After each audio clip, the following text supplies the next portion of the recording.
Yeah, I just got a G like this, a rolling, not a G-shot. These Balenci's, these ain't Reeboks, been the bit dog since a Nia. I be trapping, I got motion when I'm bipping, I be floating. Niggas, bitches, they be trolling, we ain't missing if he open. I just got a G like this, a rolling, not a G-shot. These Balenci's, these ain't Reeboks, been the bit dog since a Nia. I be trapping, I got motion when I'm bipping, I be floating. Niggas, bitches, they be trolling, we ain't missing if he open. Niggas saying they. Welcome to High Style Sundays. We got TYB Naz in the building. You pulled up on me. What's up? What's up? What's going on, man? Appreciate Chilling. you. Y'all know what's going on. We got La Boca on deck. You know what I'm saying? All flavors. Get you some now. Got me feeling right already. You know what I mean? Man, so for everybody that don't know what you do and what you're about, let them know.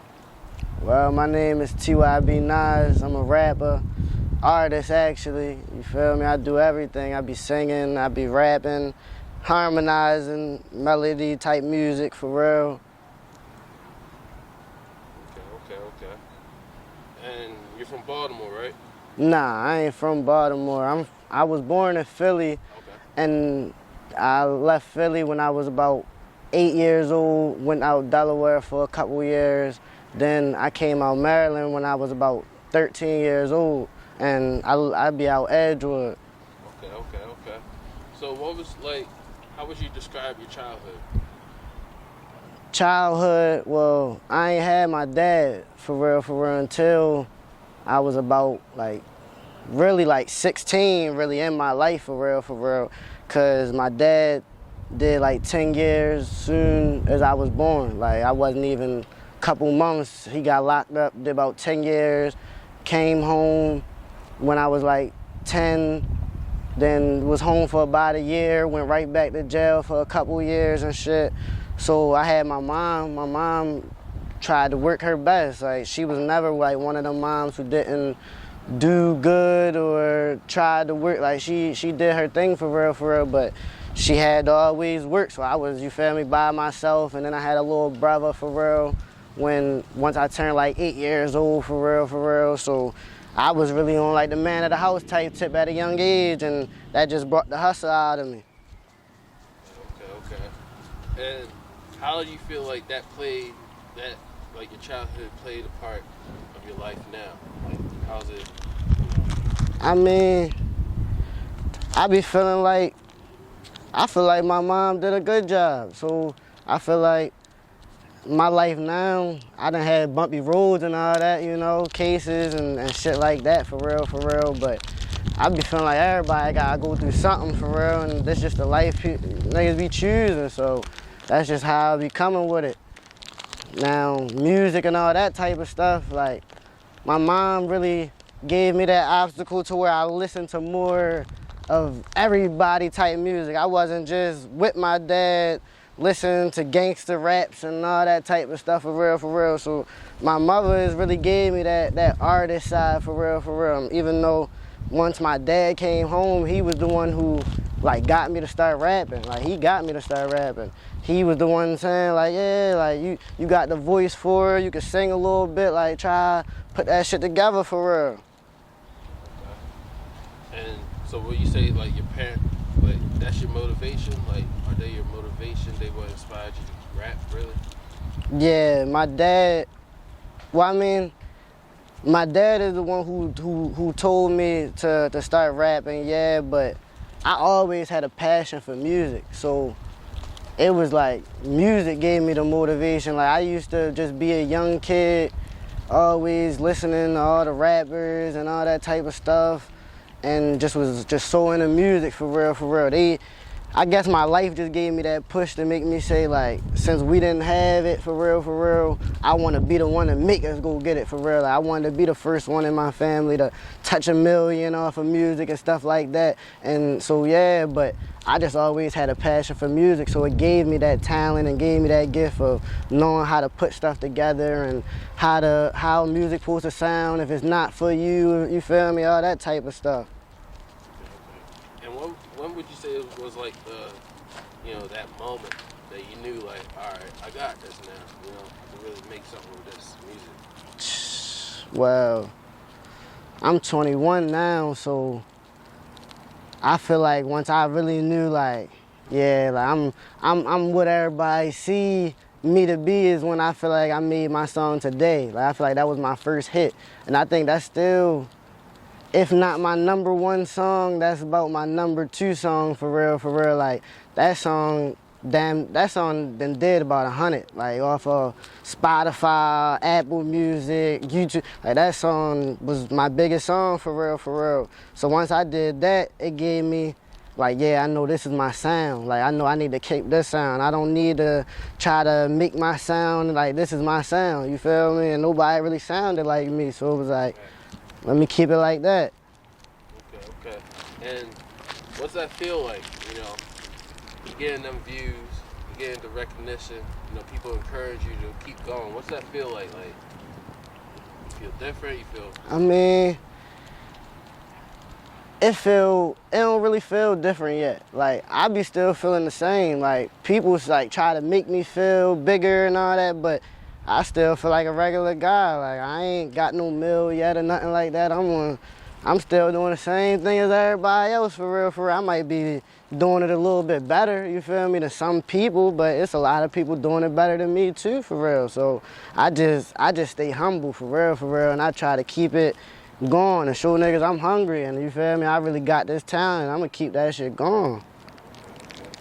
And where do you think what do you think it'll take for you to take it to that next level? You know, to where you can really do arenas and all that. Niggas just gotta stop sleeping. That's all it is. Like, I'ma keep giving that product out. I'ma keep giving that work, you feel me? So it ain't gonna never be like I'm not giving niggas music and shit like that. It's just niggas gotta stop sleeping and be like, nah, let me listen real quick. Cause motherfuckers will hear something, but it's like, if they don't know you or if they don't feel like it has anything, it'd be like, I ain't about to listen to it. Or even if I listen to it, that's cool, I'll bump it if it play, but they ain't gonna really support it, cause it's like, it ain't benefiting them, you feel me? Then you do a song or something and shit like that, and they be like, all right, yeah, I'ma fuck with bro, you feel me? Now we got a relationship, I'ma support him, he was hard, for real. And it's like, it's not a knock or nothing like that, but it's just like, I feel like we all just gotta do better. The thing is just supporting everybody. Like, we know what people hard, so we gotta shine that light on the motherfuckers that's really hard out here. We can have motherfuckers that's hard, that really shine a light on the city and really blow things up. And yeah. That's fact. But what do you think it's gonna take, you know, to make that happen in the city? I feel like once people start seeing more underdogs win, they gonna realize it's not just about a popularity thing for real. Like, the popularity waves always gonna have their seconds and all that type of time. They gonna have their 15 minutes of fame and all that, but once them underdogs come out and the time gets to going away and people 1 or 2 hits ain't doing nothing no more, it start to show. Okay. And I wanna step away from music. I know, like, you may not be into like some businesses yet, but what do you have planned? Well, I had a little business I tried to do for real. Like, I had a little clothing line, Cruddy Lifestyle for real, but the people I was doing my designs and stuff, they just started bullshitting for real. Like, I was paying them, but they started bullshitting and not giving me, I don't know really what happened to him. I don't know if he got locked up, what, cause he just disappeared, Page still up there, but never posted again for real. Like, he was a real legit type person for real, but I don't know whatever happened to him for real. So after that, it was just like, I felt like I kept stalling the people too long, and it was like, that's not even, I'm not gonna say it's not my thing, but it wasn't my thing at the time. So it was like, let me put my all into one, or not just one basket, but into what I got my biggest chance at right now. And once I get more time and more, you feel me, that's when I start to put more effort into that. Okay. And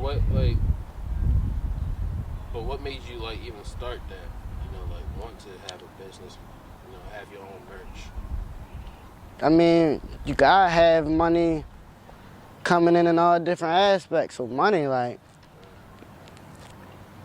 and my manager was telling me, like, I need stuff Once I, well, I mean, when I was doing shows or even still, like, when you do shows, you want to have merch on hand for real, like, to support your brand and stuff like that, for real. So that type of stuff too. But when I was doing it, I first started off just trying to make sure everybody was good, making sure that the design and everything was good to market. Like, I wanted it to be for everybody to wear, kids, everything, because we had a clothing line, like me and my music, you feel me, fellows and all that. Me and all my guys, we had 21040. Like, that just shows, that's the zip code for Edgewood, for real. And like, it was just a thing, like, it really popped out there. And all the police and everybody, they shut it down. They ain't really shut it down, but they was telling the schools we can't wear it in school. Like, everybody was buying it, from mothers to grandmothers to kids, everybody. Like, we had to even make a whole little store out in Harford County for it and all that. Like, it was really nuking. But they, the snowman shirt. Yeah, like, just like that. And they just was on some, this is a gang. And it was like, how is this a gang if it's a zip code? And then it's like, how is it a gang if everybody's wearing it? Like, you have everybody wearing it. Y'all just want to make it a gang to shut it down because y'all see us winning. You feel me? And it's just, that was just the whole thing. I felt like being right there, it's a bad look. Like, they don't really want to shine light over there. Like, the city already don't be trying to shine light. So it's like right there, being right there, the outcast of the city, they really not trying to shine light for real. Okay. And you also do, I noticed you do features, you work with other artists. Mm-hmm. So what's that relationship like? Like, how's that go for you? Is that good? You want to do more? Yeah, I mean, I'm cool with doing features. I'm not really, like, pressed for features, though. Like, it's not something, like, if a person don't want to do a feature, I mean, I don't be that big on it, for real. It is people I want to do features with, for real.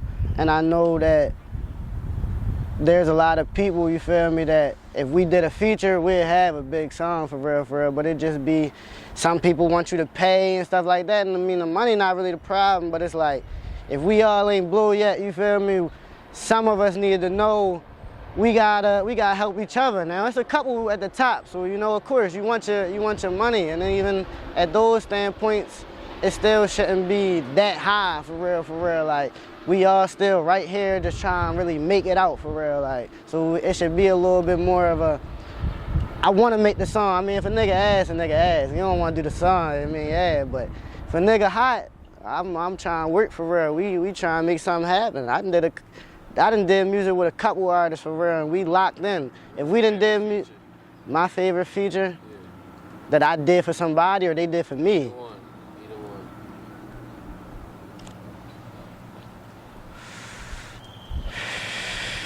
You can name a few if you want to name a few, just to, you know. I think my favorite feature, I ain't gonna lie, I got two, for real, because I just dropped my tape. So, I got two.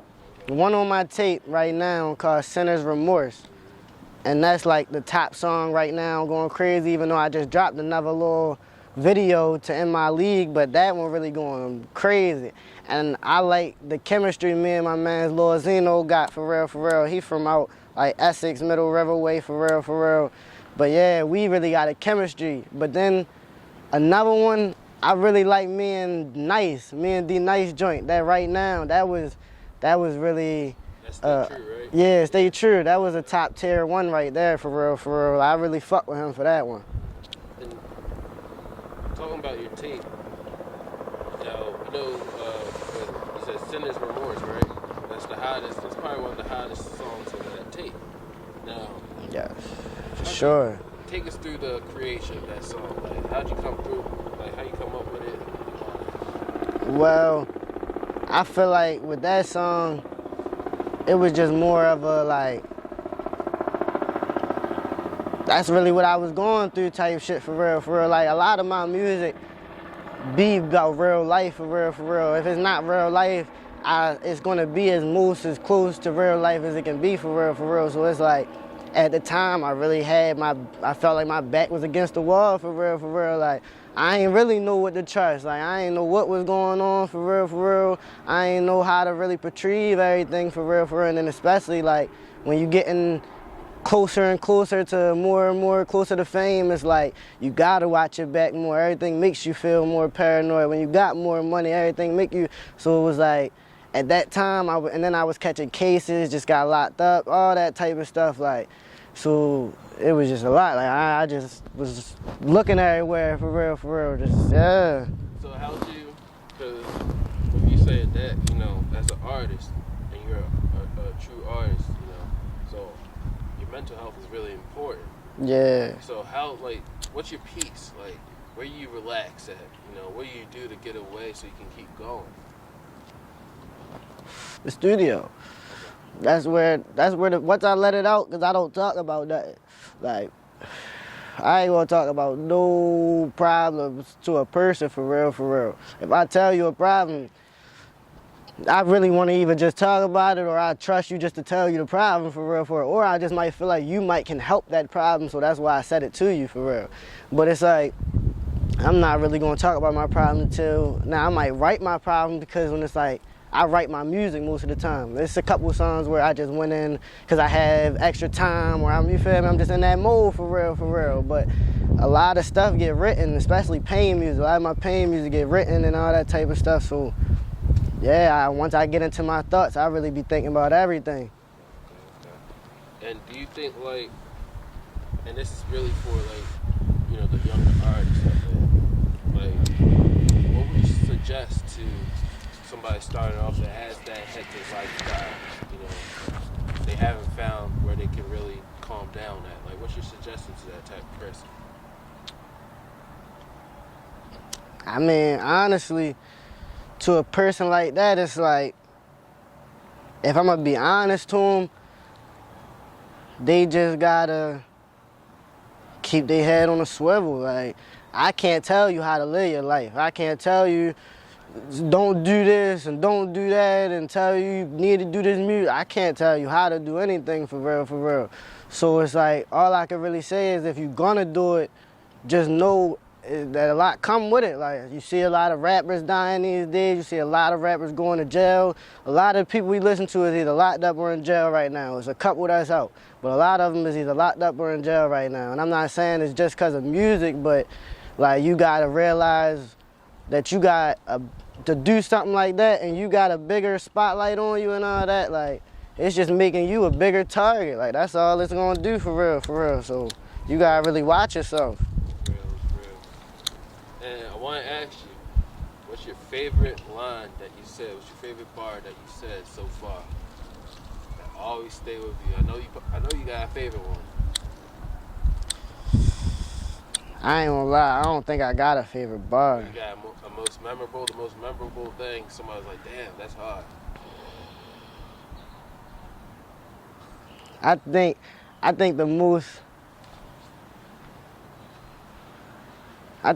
memorable would probably be my walk cart one, when I was like,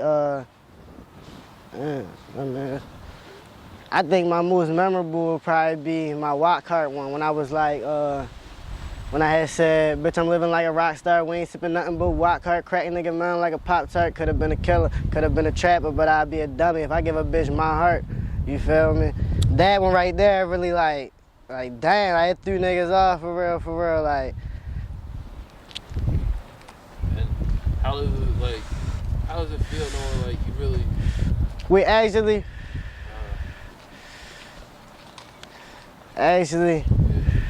it is in that song, but I'm trying to think. Damn, I can't even really remember, for real. I was thinking of that song, but it was the part when I really said, when I was like, cause I freestyled that shit, for real, so I don't really remember it. I was like, put this dick, it was that bar, put this dick in her jaw, some shit like that, for real. Okay. That's what I had said, for real. Okay, what's that feeling like, you know, knowing that you actually can go in the booth, say some shit, and niggas gonna fuck with that shit? I mean, it gives you more of a confidence, because all music really is about is confidence. You got confidence, anybody could do it. I mean, anybody can't do it as good as another person, but anybody can do it. They can go and speak their thoughts and rhyme words if they got the, you feel me, the rhythm and all that. But when you really speak in real life and when people really feel it and it's just a little different than anybody ever heard, like, that's a little different, like. Okay. And now, I know you giving a lot of real good advice, you know. But what would you say, like, what would be your main advice you would tell to like anybody, upcoming artist that's, you know, looking up to you? What would you tell them? Don't stop. As soon as you stop, that's when you lost. Like, you can't say that you was gonna win, you could have won, you was almost there, because you probably was there. You probably was supposed to drop that next song and they was calling you to come and to meet up in New York or Cali or something. You ain't dropped that song and ain't do nothing else after that, and now they looking like, yeah, we knew he was gonna stop eventually. We knew he ain't really wanted. Why we wanna put our money into it? He was gonna stop after a year. He was gonna blow all the money. Like, you gotta show him you really want it. Facts. Consistency is real shit. Yeah. Alright, I know you got a tape out now. Let us know where we can find your tape. I'm sure it's all streaming platforms, but let them know where they can follow you too. You can find my tape, Y'all Must Have Forgot, on Spotify, Apple Music, YouTube, all major platforms. You can add me on the gram, on Twitter, TYB_NAZ, TYB Naz. That's it, for real. Alright, you got any last words, any shout outs you want to say? Also, y'all can check out, subscribe to the YouTube, Cruddy Boys Entertainment, or Cruddy Boys Empire. That's where you're going to see all of our videos. You're going to see me and the whole gang. All of us be rapping. We hard. Shout out my man D-Rock. Shout out my man Ren on the come up. Shout out my man LT. He locked up. Free the feds. Who else? Free my man's Cruddy Baby. I mean, not free my man's, but shout out my man's Cruddy Baby. He hard on the music. He the little one. He a little me for real. That's my man's. He be talking. But yeah, it's a lot of us. My man's Dev. We got a lot of rappers over there, for real. Alright, appreciate you. We got Nas. Ready.